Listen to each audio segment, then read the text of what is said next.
अस्सलाम वालेकुम नाज़रीन, मैं आबिदा बेगम आप सबका अपने चैनल पर इस्तक़बाल करती हूँ। उम्मीद है आप सब लोग खैरियत से होंगे। तो चलिए वक्त ज़ाय ना करते हुए चलते हैं हम अपनी वीडियो की तरफ। बिस्मिल्लाहिर्रहमानिर्रहीम। देखिए नाज़रीन, अमूमी मश्क यानी कि हमने जो पिछले सबक जितने भी पढ़े हैं उसकी यहाँ पर हमें मश्क यानी कि डिक्टेशन है। देखिए मिसवाक, मिसवाक आप क्या खींच रहे हैं वो खींच रहे हैं हम, इसलिए यहाँ पर अलिफ लगाया है और बाकी सबको सिर्फ हरूफ ही लिखा है क्योंकि हमने इसको खींचा नहीं है। मिसवाक, बीमार, देखिए बा भी हम खींच रहे हैं और मीम को भी हम खींच रहे हैं, इसलिए बा के आवाज़ नीचे को जा रही है इसलिए या के साथ लिखा है और मीम की आवाज़ ऊपर को जा रही है इसलिए इसको अलिफ के साथ लिखा है। बीमार, तीमार, औज़ार, देखिए औ हम खींच नहीं रहे हैं लेकिन हमारी आवाज़ आगे को जा रही है इसलिए हम ज़बर के साथ मौ को लगाते हुए लिखेंगे, खींचेंगे नहीं पर लिखेंगे। औज़ार, क़ुरआन, मैंने बताया था कि जब दो जगह अलिफ हो यानी कि अलिफ को खींचना हो तो हम वहाँ अलिफ नहीं लगाएंगे बल्कि मद का इस्तेमाल करेंगे। क़ुरआन, कलाम, रूमाल, रा हम खींच रहे हैं इसलिए वाव के साथ क्योंकि आवाज़ आगे को जा रही है, मीम की आवाज़ ऊपर जा रही है इसलिए अलिफ के साथ। रूमाल, करीब, करीब में आप रॉ खींच रहे हैं नीचे की तरफ इसलिए या लगाएंगे और हम याद रखेंगे कि करीब ये वर्ड जो है हमेशा कॉफ के साथ ही आएगा, यहाँ हम ख़ा का इस्तेमाल नहीं करेंगे। ठीक है नाज़रीन, चलिए आगे चलते हैं मश्क की तरफ। क़ुरआन अल्लाह का कलाम है। क़ुरआन क़ाफ के साथ ही आएगा, हम यहाँ पर ख़ा का इस्तेमाल नहीं करेंगे। क़ुरआन में हम अलिफ खींच रहे हैं इसलिए अलिफ को अलिफ के साथ नहीं लिखेंगे बल्कि वहाँ पर हम मद का इस्तेमाल करेंगे।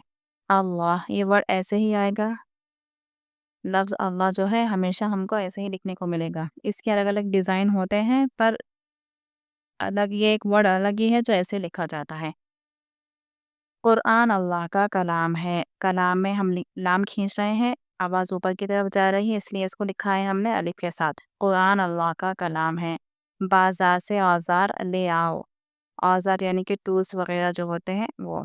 औज़ार, बाज़ार से औज़ार ले आओ। बाज़ार देखिए नाज़रीन, बाज़ार हम कभी भी लिखेंगे तो ज़ा के साथ ही आएगा, यहाँ पर ज़ाल, ज़ौद, ज़ौ का इस्तेमाल नहीं होगा। औज़ार ठीक ऐसे ही ज़ा के साथ ही आएगा, ज़ौद, ज़ौ, ज़ाल इसका इस्तेमाल हम नहीं करेंगे। बाज़ार से औज़ार ले आओ।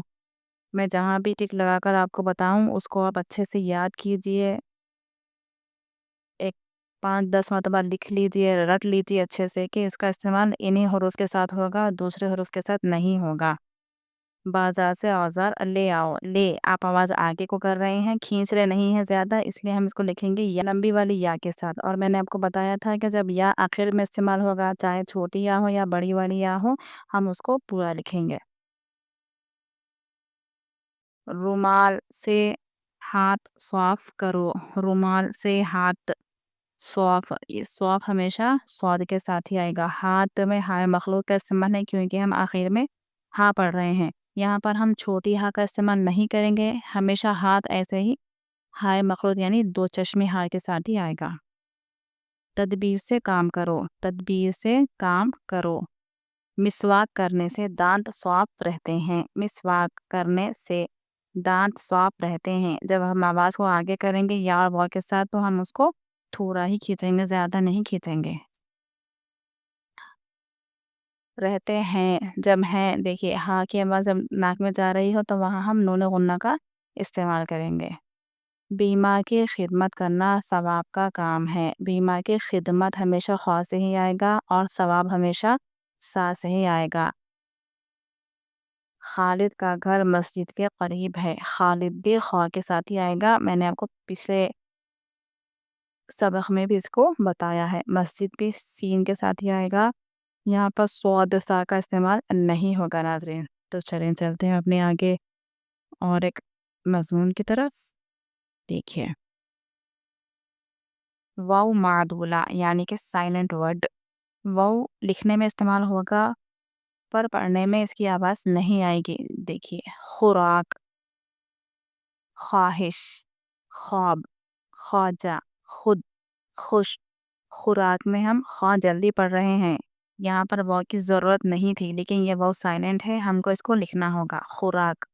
خواہش میں خواہش ہم لکھیں گے لیکن واو کو ہم پڑھیں گے نہیں، بس لکھیں گے. خواب، خواب ہم نہیں پڑھیں گے، خواب بولتے ہیں ایسے ہی، تو ہم یہاں پر بھی واو کا استعمال کریں گے پر ہم اس کو پڑھیں گے نہیں. ایسے ہی خواجہ.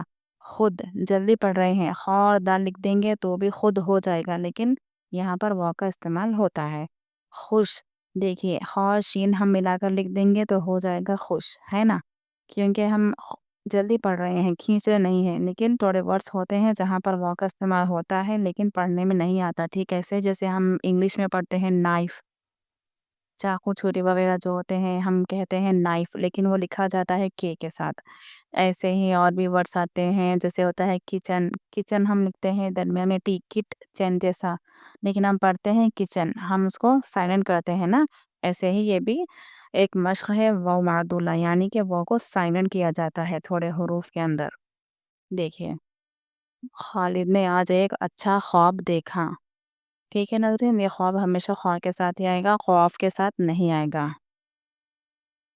خواجہ، صاحب کی خدمت کرو، خدمت بھی ہمیشہ خواہ کے ساتھ ہی آئے گا، یہاں پر ہم قاف کا استعمال نہیں کریں گے. بھس، بیل کی خوراک ہے. دیکھیے ہم خواہ جلدی پڑھ رہے ہیں، چاہے تو ہم خورا ملا کے لکھ سکتے ہیں لیکن یہ ورڈ غلط ہو جائے گا کیونکہ یہاں پر واو سائلنٹ ہے، ہم کو لکھنا پڑے گا. اپنی خواہش پر مت چلو. خواہش بھی ہمیشہ خواہ کے ساتھ ہی آئے گا، یہاں پر قاف کا استعمال نہیں ہوگا. ہش، چھوٹی ہاں سے ہی آئے گا، ہا نہیں آئے گا. ساجد بہت خوش ہے. دیکھیے ساجد بھی سین سے ہی آئے گا، سا یا سواد سے اس کا استعمال نہیں ہوگا. ٹھیک ہے ناظرین، بہت خوش ہے. دیکھیے ہم خواہ اور شین کو پڑھ رہے ہیں، وہ نہیں پڑھ رہے ہیں لیکن ہم کو یہاں پر وہ لکھنا ہوگا. تھوڑے ورڈز ہوتے ہیں جہاں پر واو کا استعمال ہوتا ہے، جب آپ اچھی طرح سے اردو سیکھ جائیں گے تو آپ کو خود بخود سمجھ میں آ جائے گا. دیکھیے خود کو اچھا بناؤ، خود کو اچھا بناؤ. او مطلب کہ جب حمزہ کے ساتھ ہم کو واو اور یا پڑھنا ہوگا تو ہم کیا کریں گے، واو کے اوپر ہی حمزہ لگا دیں گے. ہم اس کو الگ سے حمزہ الگ ایسے حمزہ پھر ایسے وہ ایسے نہیں لکھیں گے بلکہ واو کے اوپر ہی حمزہ ایسے لگا دیں گے. ٹھیک ہے ناظرین، اس کو اچھے سے سمجھ لیجیے آپ. پھر ہم ملیں گے اپنی اگلی ویڈیو میں، تب تک کے لیے اللہ حافظ.